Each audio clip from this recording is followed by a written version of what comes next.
यहाँ चल रहे हैं उपनिषद, उसके दिमाग में खाना और खटिया है। ये आदमी घटिया है।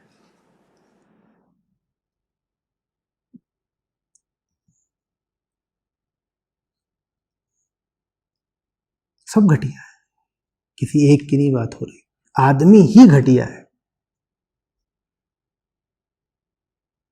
आचार्य जी आप तो मनुष्य मात्र के गौरव की जरा भी परवाह नहीं करते। हम ईश्वर की संतानें हैं, क्या हमारी किंचित भी गरिमा नहीं? नहीं, हम ईश्वर की नहीं जंगल की संतानें हैं। होश में आओ। किसी ईश्वर ने बड़े अनुराग से, बड़े लाड़ से हमें नहीं बनाया है। हम गोरिल्ला से निकल के आए हैं।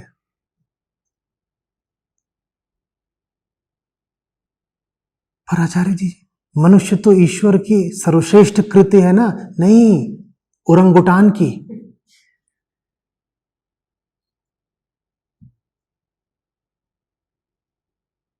खुद को देखो, अपनी हरकतों को देखो, अपने विचारों को देखो, तुम्हें वाकई लगता है कि हमारे भीतर कुछ भगवत्ता जैसा है, किसी भगवान ने हमारा निर्माण करा है? वाकई लगता है? किसको झांसा दे रहे?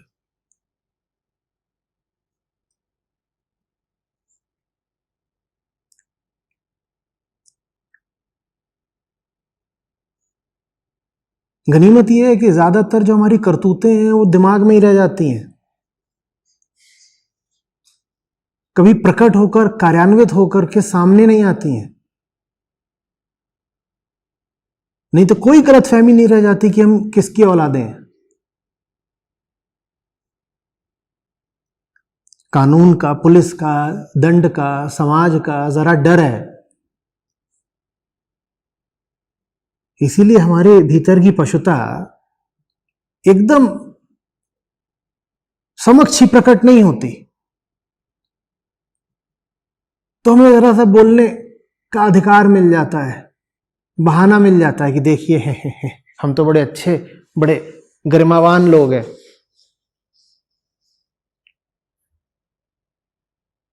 और किसी तरह से यंत्र ऐसा एक बना दिया जाए कि आपके दिमाग में जो विचार हैं यही दीवार पे लिख जाएंगे अपने आप। क्या करोगे? और विज्ञान ऐसी तकनीक कोई ना कोई खोज निकालेगा, कोई बहुत बड़ी बात नहीं है, क्योंकि जितने विचार होते हैं वो होती तो सब मस्तिष्क के सर्किट की तरंगे ही हैं, उनको पढ़ा जा सकता है। जैसे ईईजी होता है, ईसीजी होता है, वैसे ही ब्रेन वेव्स को भी रीड किया जा सकता है। और जिस चीज को पढ़ा जा सकता है उसको किसी भाषा में अनुवादित भी किया जा सकता है। तो हिंदी में, अंग्रेजी में यहां लिख जाएगा जो कुछ सोच रहे हो, उसके बाद बोलना कि हम तो भगवान की औलाद हैं।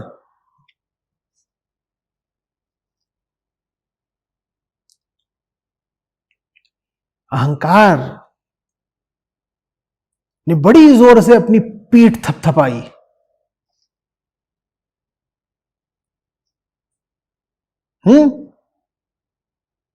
और कहा कि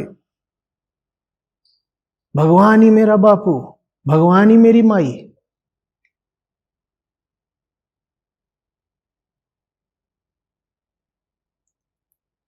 अध्यात्म की जरूरत ही इसीलिए है ना, क्योंकि हमारी शुरुआत ही गड़बड़ होती है। मान लो इस बात को, कर लो मुझसे नफरत, लेकिन मान लो इस बात को। मुझे मान लो मैं कोई आपको मुंह पर बोले कि आप ठीक नहीं हो, आप क्या ठीक नहीं हो, पूरी मनुष्यता ही ठीक नहीं है ना, आप ठीक हो ना वो ठीक है ना मैं ठीक हूं, कोई ठीक नहीं है, तो बुरा तो लगता ही है। हम अपने आप को यही सुनाना चाहते हैं कि साहब हम बड़े ऊंचे लोग हैं। अध्यात्म की जरूरत ही इसीलिए है क्योंकि हम ऊंचे नहीं हैं।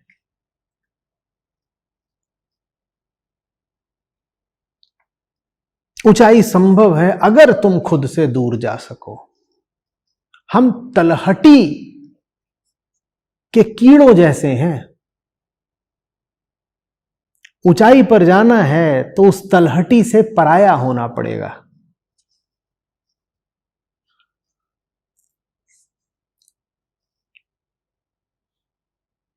पाताल से बहुत परे है ना आकाशलोक, तो परायापन सीखो।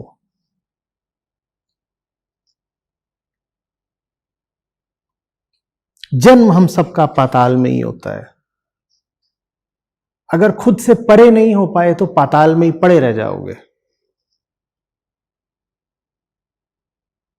और जो कोई ऊंचाइयों को नहीं प्राप्त कर पा रहा जीवन में, उसकी असफलता का एकमात्र कारण भी यही है, उसे बहुत मोह है अपनी जन्मगत चीजों से। जो कुछ उसे जन्म के साथ मिला था उसके मोह में ही पड़ा हुआ है, कहीं ना कहीं उसे बड़ा मोह है, इसीलिए वो प्रगति नहीं कर पा रहा, ऊपर को उठ नहीं, उन्नति हो नहीं रही उसकी, क्योंकि नीचे पाताल की किसी न किसी चीज से मन लगा हुआ है उसका।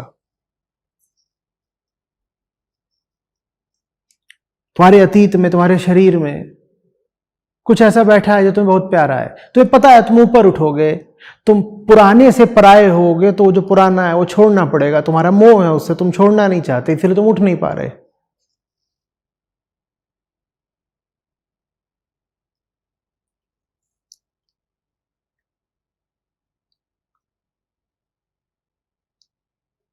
समझ में आ रही है बात?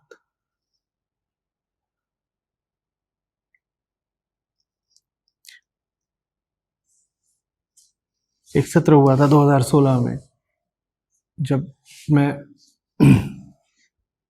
पश्चिम के लोगों से पहली बार मिला था। उसका मुझे याद है विषय ही यही था, नॉट बिलोंगिंग। नॉट बिलोंगिंग, मैंने वहां जोर देके बार बार कहा था, डू नॉट बिलोंग।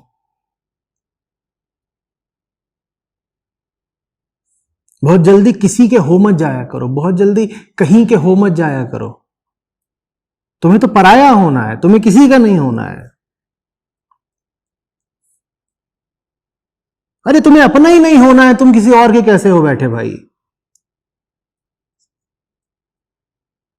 तुम्हें तो दूर जाना है, तुम इस शहर में कैसे अपने 5 पते लिखा रहे हो?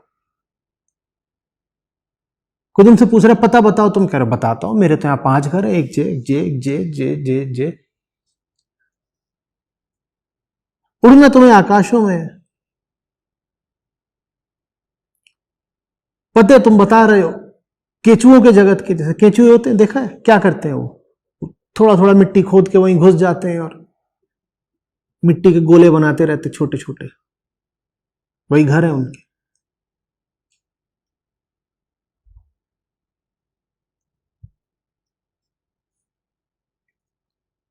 हृदय तुम्हारा पुकारता है आकाश को, स्वभाव तुम्हारा है उड़ान। पते लिखवा रहे हो तुम मांदों के, बिलों के। खरगोश एक पकड़ लिया, उसकी मान में उसको धमका के भगा दिया, कह रहे हो ये मेरा पता है। खरगोश कह रहा है ये तो मेरा है, फिर मुस्कुराता है, कहता है समझ गया मैं, तेरे अंदर भी एक खरगोश है, जैसे मान बहुत प्यारी है। फिर तुमने एक केचुआ पकड़ लिया, फिर तुमने एक सांप पकड़ लिया, सांप का बिल है, सांप को भी धमका दिया, दूर हट ये मेरा है। सांप कह रहा दूर हट जाऊंगा, क्योंकि भाई है ना तू मेरा। समझ गया बहुत अच्छे से, जिस्म तेरा इंसान का है पर भीतर से है तू सांप ही। नहीं तो तू बिल क्यों बनाता, तू आकाश में उड़ न जाता।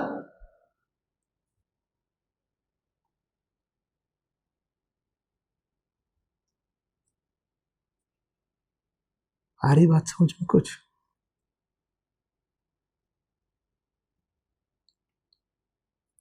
आचार्य जी, आपने कहा था कि हम गोरिल्ला से ही आए हैं और कानून इत्यादि के डर के कारण ही संभले हुए हैं, अन्यथा पूर्णतया ही जंगली व्यवहार करने लगेंगे। मतलब पर क्या ये कानून भी तो मतलब गोरिल्ला रूपी मनुष्य से ही आए हैं, तो विरोधाभास नहीं है इसमें?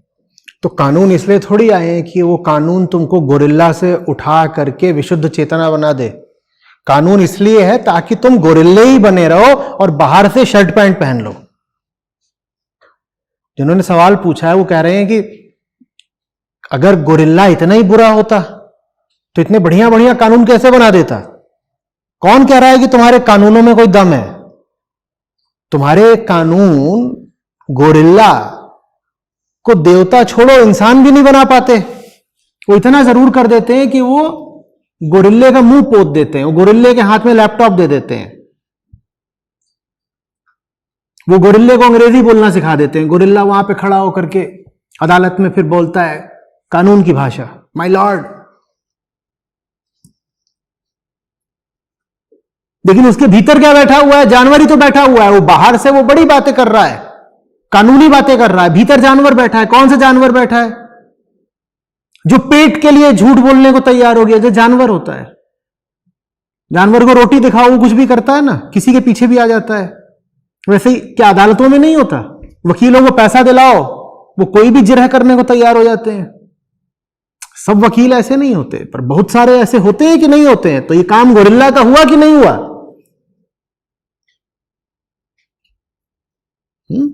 ये क्यों आप सोच रहे हैं कि आपकी जो पूरी सभ्यता है, जिसमें ये आपकी सब संस्थाएं आ गई, न्यायपालिका, ये वो, संसद, 50 चीजें, ये जंगल से बाहर की कोई चीज है? आपको ऐसा क्यों लग रहा है?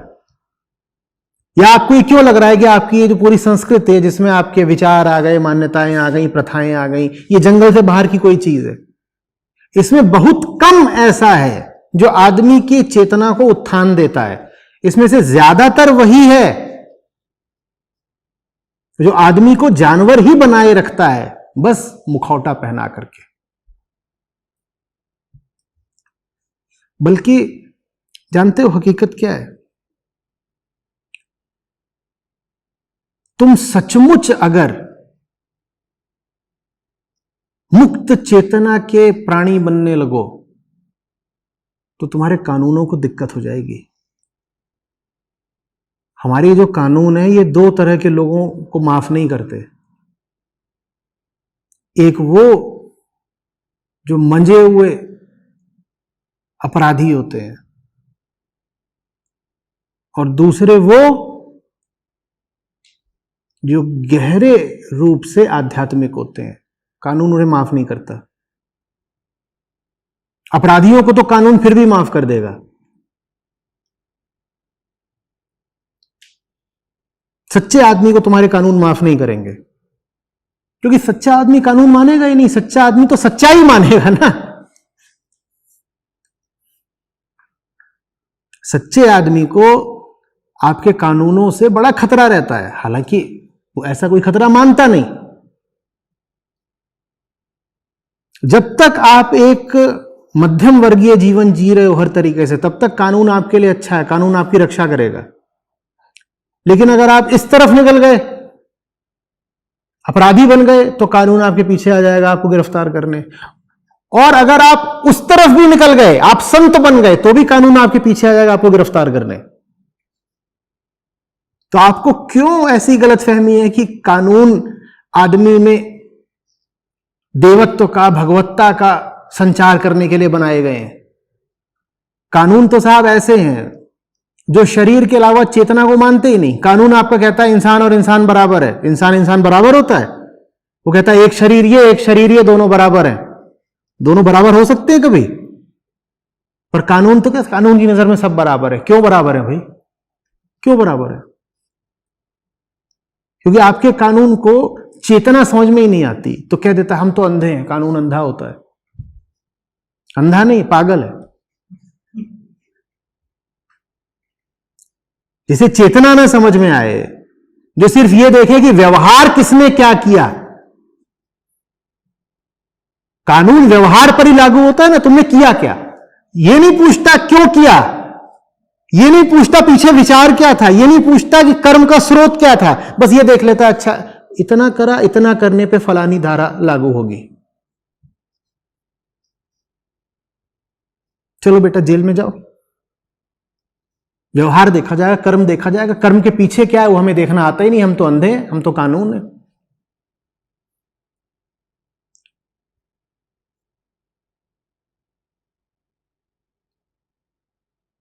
उदाहरण देता हूं, तुम्हारे कानून को बिल्कुल ये बात समझ में नहीं आती कि ये जो जीव जंतु हैं,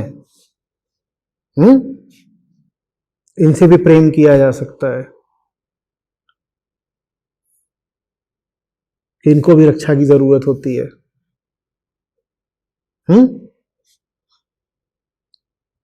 कोई आ करके खरगोश मार दे, कानून की नजर में अपराधी बिल्कुल नहीं हुआ वो, पर कोई खरगोश मार दे, मैं उसको मार दूं तो मैं अपराधी हो गया, और मैं तो मारूंगा। हमारे कानून को जरा भी अक्ल होती तो सबसे पहले उसको पकड़ता ना जिसने खरगोश मार दिए। कुछ नहीं, तो गिनतियां गिनता है, वो भी सिर्फ इंसानों की। अधिकार है किनको है? इंसानों को है।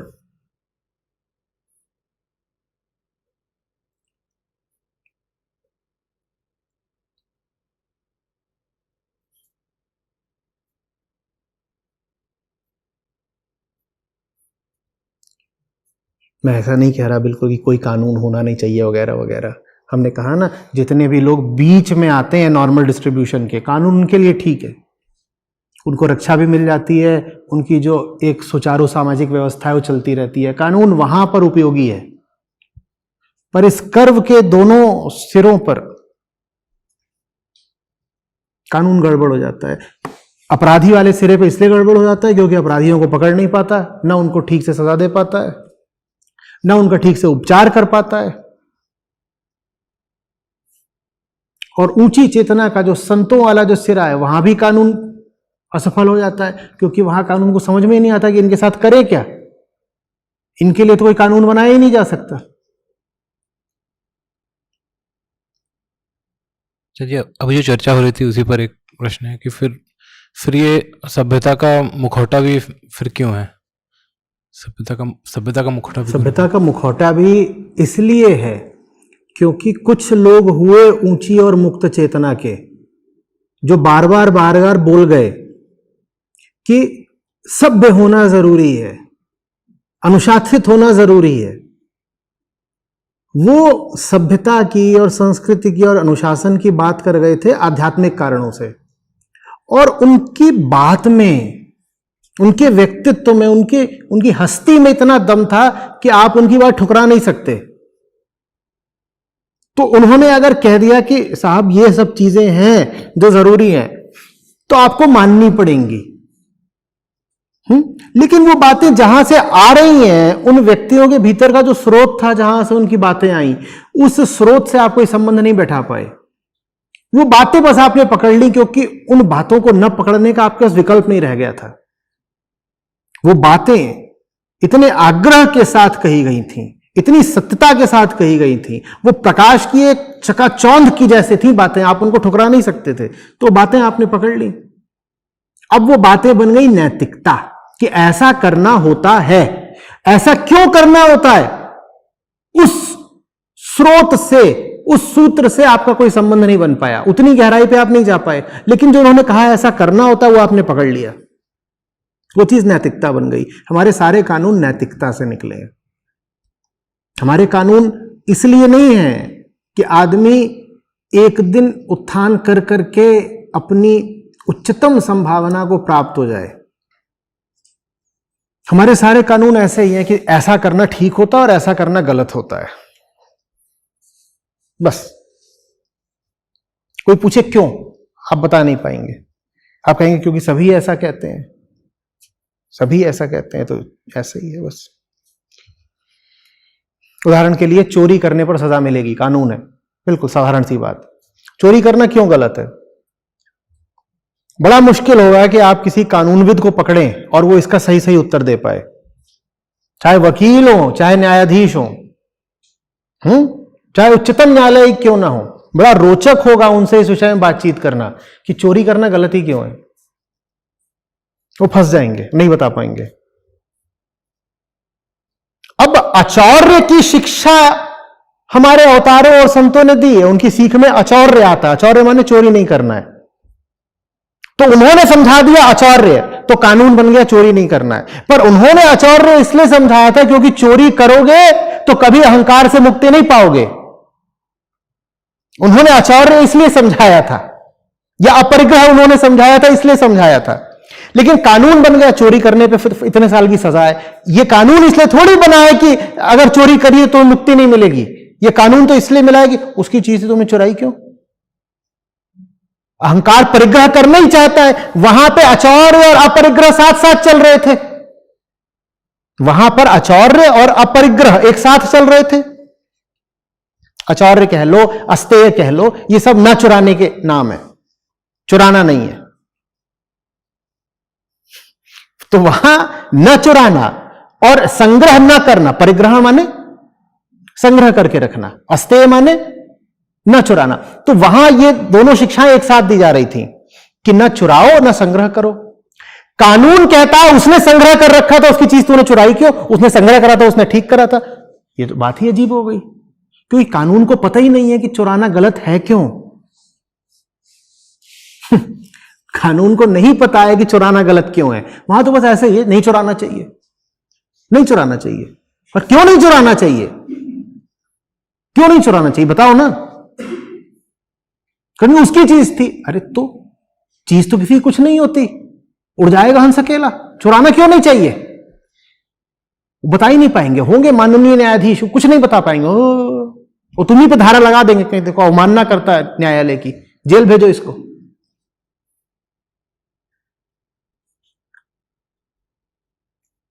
समझ में आ रही है कुछ बात। तो बात तो संतों से ही आ रही है। कोई भी ऊंची बात होगी एक ही जगह से आ सकती है, ऊंची चेतना से। तो अचौर्य, अस्तेय, अपरिग्रह सब वहीं से आ रहा है। लेकिन यहां पे आ गया है, बस उसकी बाहर की खाल बची है, उसके भीतर का हृदय नहीं है, क्योंकि बात आध्यात्मिक नहीं है, अब बात हो गई सामाजिक। सारे कानून, किसी भी कानून की किताब में यह नहीं लिखा है कि इन कानूनों का पालन करोगे तो निर्वाण मिल जाएगा। जबकि जितनी भी सीखें दी गई थी वो सीखें इसलिए दी गई थी कि इन चीजों का पालन करोगे तो मुक्ति मिल जानी है। चोरी गलत है, क्योंकि जो चोरी करेगा वो और ज्यादा धंसता जाएगा अहंकार की गर्त में, दलदल में। इसलिए चोरी गलत है।